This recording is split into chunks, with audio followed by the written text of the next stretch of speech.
tayo ng ating ikapo at handog.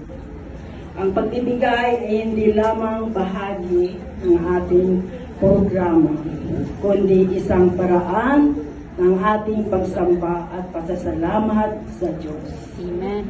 Ang Diyos ay tapat sa lahat ng panahon. Sa mga panahong masaya, sa panahong mahirap, Amen. at sa mga panahong puno ng pangamba. Sa kanyang katapatan, tayo ay patuloy na pinupuspos ng biyaya at pagpapala.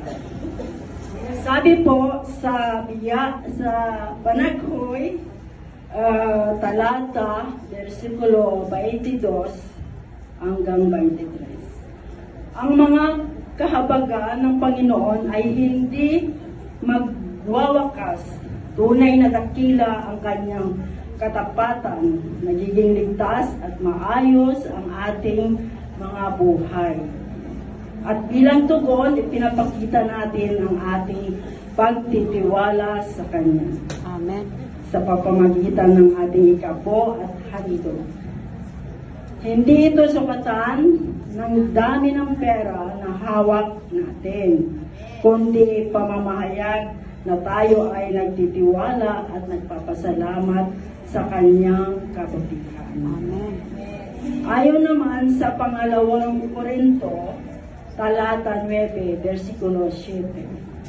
Ang bawat isa ay magbibigay ayon sa pasya ng kanyang puso.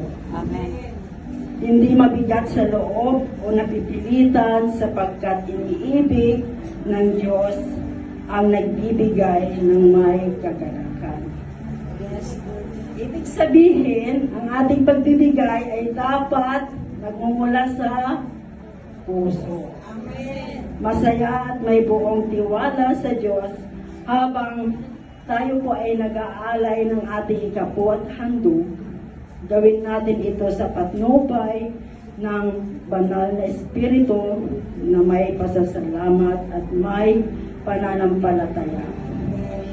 Na ang Diyos ay naging tapat ngayon, manatiling tapat. Amen. Mga kapatid, manalangin tayo. Panginoon, salamat po sa dakilang katapatan at kabutihan ninyo sa amin. Yes, Lord. Habang kami po ay magbibigay ng ikapo at ang aming handog, tanggapin po ninyo na may tanggapin po ninyo, Panginoon, bilang aming pagsamba at pasasalamat sa inyo.